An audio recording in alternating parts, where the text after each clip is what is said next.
Magandang buhay mga madi. Kamusta ang lahat? Ang tagal kong hindi nag-vlog, pero hindi halata na ang tagal kong hindi nag-vlog mga madi. Kasi yung vlog natin is every other day. Pero I think 5 days na ako hindi nag-vlog mga madi. Kamusta mga madi? Kamusta ang lahat? Oh, naiingit ako sa ate ko. Naiingit ako sa ate ko mga madi. Tsaka family niya kasi umuwi sila ng Pilipinas. Ay, umuwi sila ng Leyte pala. Ang saya nila doon. Padala ako ng pambili ng matres. Bakit matres? Matres natin. Pambili ng kutsyon para meron silang higaan doon mga madi, di ba? So, nakarating na nga sila atin and 3 days na today na nandun sila sa Leyte kasama ang aking mga pamangkin, mga anak niya and dalawang pamangkin niya. Oh, nainggit ako. Tapos kailangan ko magpadala sa akin mga pamangkin mga madi na para pang ang tawag doon, para pang food trip nila mga madi kasi sa amin kasi pag fiesta merong basketball, merong liga-liga na tinatawag, and then of course kapag may liga-liga or basketball na tinatawag, meron din mga nagpebenta, di ba mga madi? So yung mga pamangkin ko, gusto nila na nanonood ng basketball kasi wala man yan sa Manila, na pag may basketball merong mga nagtitinda. Sa amin kasi pag may basketball, liga-liga, merong nagtitinda. So gusto nila yung nagpo-food trip, pero wala silang pera. So, kailangan magpadala ng mami tati kasi yung tawag nila sa akin. Kailangan ko magpadala sa kanila ng pang food trip nila na para lang mapasaya yung mga pamangkin, di ba? Alam mo yung mapapasaya ko yung mga pamangkin ko tapos ako sobrang tipid para sa mga pamangkin. Inaantay ko pala ang mag-ama ko mga madi kay si Mr. na yung pinasundo ko kay Lumi, or actually siya na yung nagpresenta na sunduin si Lumi kasi 2 araw na silang hindi nagkikita. Kay umuwi si Mr. kasi pumapasok si Mr. ng 2:00 ng tanghali and then umuwi siya ng 2:00 ng madaling araw mga madi. Sobrang kawawa yung aking asawa. So hindi na sila nagkikita ni Lumi kasi pagdating ni Mr. tulog na si Lumi, tulog na kami actually. And then pag umaalis naman kami ni Lumi, hinahat ko siya sa daycare tapos ako sa school, tulog naman si Mr. So hindi na kami nagkikita-kita ba. So ngayon si Mr. ang nagsundo kay Lumi, siya ang nagpresenta para magkita naman yung mag-ama. And alam niyo mga madi, meron na naman tayong ulam or pagkain galing sa school. This is may patatas, may cabbage, na may pork, and may carrots. Ang tawag dito ay kali keito. Kali kasi is cabbage and then keito is soup. So ito yung nakuha natin. As in pinuno ko to. Nilagay ko yung iba dun sa plato ni Lumi kay maya-maya papakainin natin siya. Kaka-doorbell lang din ni Sadi sa akin yung kaklase ko ba mga madi na si Sadi na gustong mag-aral ng Tagalog. Si Sadi na ang turing ko ay little sister. Gustong-gusto niya na yung tayo ba? Gustong-gusto niya na tayo kasi mga mababait daw tayo at mga palakaibigan at lagi naka-smile. O, di ba ganun yung effect niya sa atin mga madi? To the point na hindi daw niya alam yung gagawin niya pagkatapos ng school namin. Kasi magkanya-kanya na kami ng buhay. So, hindi na kami laging magkasama ba. So, hindi niya daw alam yung gagawin niya. Charing. Charing, may pagganon. Kakaalis niya lang. Kay binigyan ko siya ng spaghetti. Kay gustong-gusto niya yung spaghetti natin. Gustong-gusto niya yung pagkain natin. So, lagi ko siya binibigyan pag meron akong niluluto. So, nag-doorbell siya dito kanina. Nanonood pa ako ng vlog ba. Nagulat pa ako. Sino nag-doorbell? Akala ko si Lumi. Siya pala. Kaya tumatawag siya sa akin, hindi ako sumasagot. It's because nag-charge ako. Ang dami ko na daldal. Entrada pa lang mga madi. Sorry na. Sorry. Namiss ko kayo mga madi. Namiss ko kayo mga madi eh. Do hindi halata talaga na ang tagal ko hindi nag-vlog mga madi. Kayo vlog natin every other day. I will try na every day magsawa kayo sa pumukha ko mga madi. Sorry.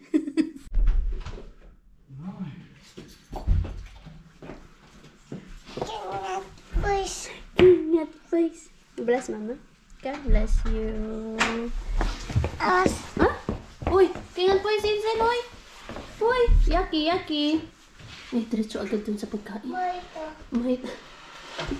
Diretso agad siya dito sa pagkain. Huwag nga lagi ako may pagkain na handa dito. Para sa kanya. May bata na naman na. Dito na naman sa puzzle corner niya. Nagpa-puzzle naman siya mga madi. Say hi. Hi. Hi mga madi.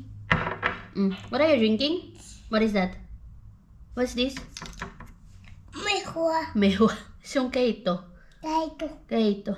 Akala niya juice. Ay, mehua. Juice. Juice. Juice, yeah. Sus naman ta. Itsura ni Lumi. Moy, moy, moy. Nabuti mo anak. Kunin ko na nga itong ano ko dito. Photos natin. Yung camera natin, oh, sumusunod sa galaw. Sumusunod sa galaw ko. Anuhan natin to. Diligan natin to kay... Uy, ano na. Kulang na to sa dilig. Ano pa naman to? Buhay na buhay pa naman to, oh. Purya uso. Kasi sabi nila ni alagaan ko daw to eh. Ito yung regalo nila sa birthday ko. At maswerte ito eh. Sana nga, magdala ka ng swerte. And then, yung isa naman is yung ivy. Ito. Ang ating morning ivy.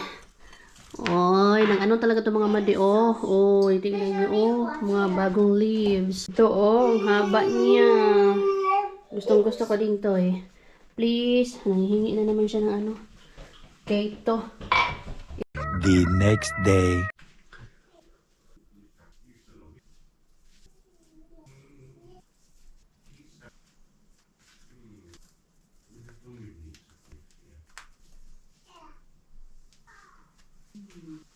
Ay, nakapagsintipid talaga tayo ngayong araw na to mga madi. Kahit na hindi tayo nakakain ng breakfast kasi inuna talaga natin si Lumi. Pinakain ko na siya doon. Pagkagising, agad ako ng puro or yung oatmeal. Agad yung hinanda ko para sa kanya. Kaya gusto ko na siya napakainin lagi doon sa bahay ng breakfast. Di bali na 8:30 na ako sakay ng bus, tapos 9 na talaga ako makarating doon sa school. Ang importante, mapakain ko si Lumi ng breakfast mga madi. Kay Diyos ko, magwa 1 year na si Lumi sa June. Hindi pa din masyadong kumakain doon sa daycare mga madi. Hindi ko na alam ang gagawin. Hindi pa din masyadong kumakain doon sa daycare mga madi. Grabe na yung pag-aalala ko sa batang ito. Kaya pag nakakain siya ng breakfast, di bali na hindi siya kumain ng lunch kasi yun naman lagi, di naman talaga siya kumakain. Kaya okay na sa akin kahit na hindi siya kumakain masyado ng lunch. Puro lang laypa yung kinakain niya or bread lang. At least mabawasan yung pag-aalala ko sa kanya na laging umuwi na gutom. Diyos ko, 1 year na ang batang ito. Akala ko masasanay siya dun sa breakfast sa daycare. Hindi pa din mga madi. Grabe ang pagkaano ng ating Junakis, ng ating Lumibo. Kaya ito yung ginagawa ko ngayon, nadodoble yung breakfast niya, breakfast sa bahay, tapos breakfast sa daycare kasi nakakaabot pa din siya ng breakfast doon sa daycare pag hinahatid ko siya. Kaya hindi na ako kumakain ng breakfast sa bahay, doon na lang ako sa school. Kaya malaking tulong talaga mga madi yung free meal sa school talaga, as in the best. Nakaka-save din ng oras sa akin. Ayan mga madi, naihatid ko na si Lumi sa daycare. And then meron pa pala akong kailangan isend sa nanay ko yung information na ating pinadala. Sana oil, kasi nagpadala ako sa kanila para nga sa fiesta namin. Fiesta kasi sa amin mga madi ay 2 and 3. And then kahit na wala ako doon at yung ate ko yung nandoon, dapat ang maggastos. Wala silang masyadong gagastusin kasi may baboy na pinalaki ang nanay. So yun yung kumbaga kakatayin para mayroong panghanda. But humihirit yung aking pamilya na panggastos daw para sa panglamas. Alam niyo yung panglamas ng mga madi sa Bisaya? Comment down below sa mga Bisaya dito mga madi. So yun yung hinihirit nila, panglamas daw. So nagpadala na ako kahapon kasi sobrang laki ng palitan mga madi. For the first time, 71 euros ang palitan. Kamusta ng Pinas? Naghihirap na talaga ang Pinas kasi sobrang laki ng palitan. Dati 60 lang yun, pero ngayon 71. Sa ibang remittance, for sure 72 euros yun. Yung ginagamit ko kasi mga madi ay Remitly. Subok ko na ang Remitly ever since. Yun yung ginagamit ko.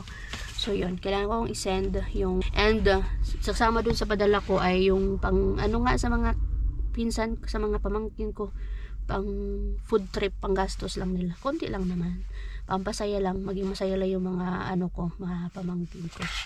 Kahit hindi na ako masaya, yung kasayahan ko, yung kasayahan nila. Anyway, meron palang ano dito, oh. Meron palang envelope. Yan, na nakasabit doon sa locker na Lumi at hindi ko alam kung ano to. Pero siguro mamaya ko na to buksan. Sabay namin buksan ni Mr. Ilagay ko na lang muna dito sa aking bag. At alam yung mga mali, natatawa ako sa dati. yung caretaker na yung nursery worker na yun, kinakatakutan yun ni Lumi. But ngayon, siya na yung pinaka-paborito ni Lumi. Tapos, kunento ko sa kanya na si Lumi, gumagawa ng kanta using her name. Yung mga lang kasi niya, Mario, mga madi. Yung, kumakanta si Lumi sa loob ng bahay, sabi niya, Mario, Mario, Mario, Mario, Mario. Tawang-tawa yung nursery worker nung kinento ko sa kanya, talagang nahimuot siya kumatawa, mga madi. Alam niyo yan sa mga Bisaya dyan kung ano ibig sabihin ng nahimuot siya kumatawa. Kasi si Lumi, sobrang hilig niya kumanta lahat ng mga nursery rhymes, halos kabisado niya. Tapos dahil nagsawa na siya sa parang lyrics ng nursery rhymes, iniiba-iba niya. For example, yun nga si Mario, Mario, Mario. Tapos meron siya yung Hama-Hama Haki or Itsy Bitsy Spider, iniiba niya yan. Yung parang Lego, Lego, Lego, Lego, Lego, Lego, Lego. Gawa na siya, mga mali. As in, may picture talaga sa pagiging singer yung lumibot na nakakatawa si Lumi. Nagagik-kik, katawa. Nagagik-kik talaga. Nahimuot tuloy kumatawa yung nursery worker ng kunento ko sa kanya. Talagang pang ano si Lumi boy. Talagang matatawa ka talaga yan sa kanyang batang yan. Sobrang kadaldalan, tas kabibuhan na bata. Anyway mga mali, nakarating tayo dito ng alas 8. Dito na ako mag-breakfast. Thank you, Lord. Breakfast tayo dito. Si Lumi, laging double breakfast yun. Maganda na yung double breakfast siya. At least, sure ako na busog siya at hindi siya gugutumin talaga whole day. Doon tayo sa pinaka main lobby. Kasi nandun yung breakfast area. Puro lang naman. Porridge. Pero at least, diba, meron ng panglaman sa tiyan. Nakakabusog din kahit pa paano. Tahimik pa kay wala pa, maaga pa naman. Kain tayo mga madi. Breakfast.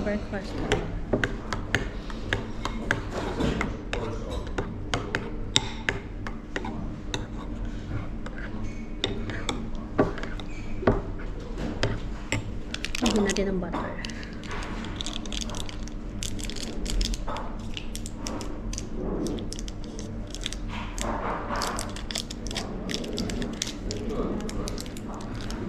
Yan.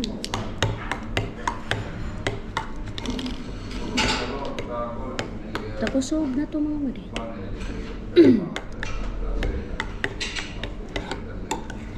Hindi na ako nagre-recess. Recess? Pag elementary lang, high school lang ang recess. Coffee break ba? Ito lang sob na. Nakakatipid na ako. Also na yan. Ay. Also. Burger kami mga maday. Tapos na yung klase namin ni Lumi. Bakit Lumi yung sabi ko? Tapos na yung klase namin. And dapat meron kami free na loaded fries and donuts sa school. Hi. So, you say Tagalog, what did you Mita sa opit Tagalog. Kumusta? Maganda yung mukha. Maganda umaga. Yeah. Paalam, yeah. Paalam, yeah. Walang ano. Okay lang. Okay lang. Nakakatawa tong batang to. Gusto niya mag-aral talaga ng Tagalog. Gusto mo layo? Ayaw, Biala. Gusto niya mag-aral ng Tagalog. Gusto mo Yung trying hard ng Tagalog. Madayo, siya ni Hano ko sa din. Tahalot ni Kaupia. Tagal. Sa di halo siya daran skala itay sis Hesburg. Ang sumapitas po ko akin. So, gusto niya kumain ng Hesburger. Nung isang araw ko siya nag-crave. Hindi namin siya masamahan kasi ayaw niya mag-isa. Ayaw niya mag-isa. Gusto niya may kasama lagi. So today, dapat meron kaming loaded fries and donuts sa school kasi celebration for Labor Day tomorrow.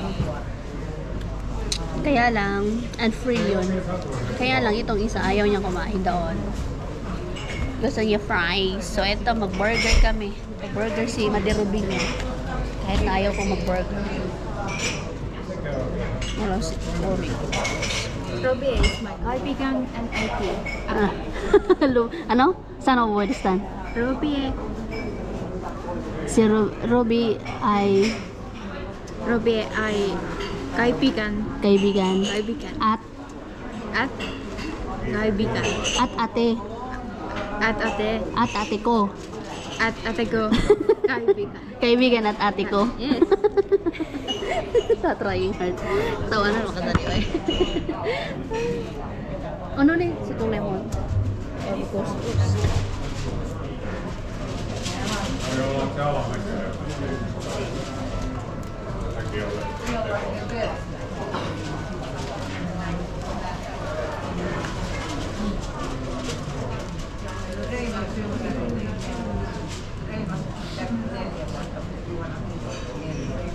Testing to. Sola. Mulai. Mixing mulai mitan. Mulai mita mayonnaise si. Si Ilmanen. Tae. Mitis. Mitä se on tee? Mitä sä teet? Anna se mulle. Mahtooko vielä? No, sige. Ai ei, mulla on si... Mitäs tää on? Sweet and sour dippi. Mulla on. Onko se automaattinen? En mä huomannut, että tässä pitäisi valita. No ei se mitään. Tää on hieno. Okay. I'm having french fries. Dapat free sa stool. Pero dito tayo sa may bayad. French fries. Nuggets. Yo. Isa tan na eh. Tayo noise to ba? Sige. And burger. Kita. Mula ako sa vlog eh. Hindi ka lang. YouTube. Mahal mo yun. Ito marami ka. Gusto niya YouTube ko daw. Gusto niya makita niya YouTube ko. Kain. Saan o kain? Kain. Kain means ramen. Kain miss ramen. Taro ko ito sa ramen. Wala ni on. Ayaw yan. Ito si Tule. Si Soita. Si sana ito si Soita yo si Tule. Si Sarip ito si Kara kila.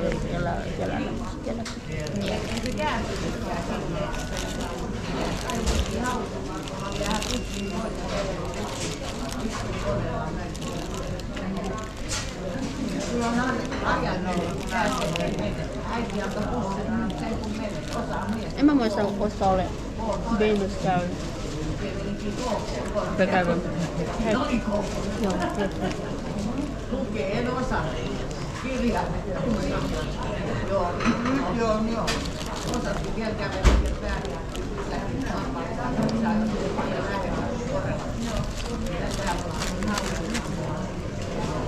Näin, Sade. Laita itti siihen. Näin. Joo. Sano hello. Kumusta? Tawang-tawa ako dito. Kamusta ka? Kamusta kayo? Jos niin kuin kaikki. Mutta jos yhden sinä, niin sitten ka. Mutta jos kaikki, niin sitten kayo. Kayo. Kamusta kayo? Joo, hyvä Sandy. Sabi mo magandang gabi. Ano magandang gabi? Tapos na kami mag-burger. Gusto daw niya magsalita siya eh. Hindi magsalita siya dyan. Natuto na siya mga mali na hindi na siya hindi na siya mag-uyo-uyo or mahiya-hiya. Di ba? Dade? Hindi ka na mahiya-hiya? Ay, tarbi, uyo-uyo. Uyo-uyo. Uyo-uyo. Salita ka na dyan. Ikaw maghawak dyan. Gusto mo yan. Wala ka dyan. Ihatid ko muna siya sa bahay nila mga madi. Kaya ang aking little sister. Nane. Mira sa taas. Si Mini, si Onyo. Tos. 9. Diba? Manang. Tanilay ka. 9. I will... Ay. Ano ba? Oh. Mika on. On. Ropia on. Robi on. Si Ruby ay. Ay on. Ruby ay... Si Ruby. Ate at... Si Ruby ay Ruby ay... ate ko Ate ko. at kaibigan ko. At kaibigan ko. Noy. Yeah. Is it then?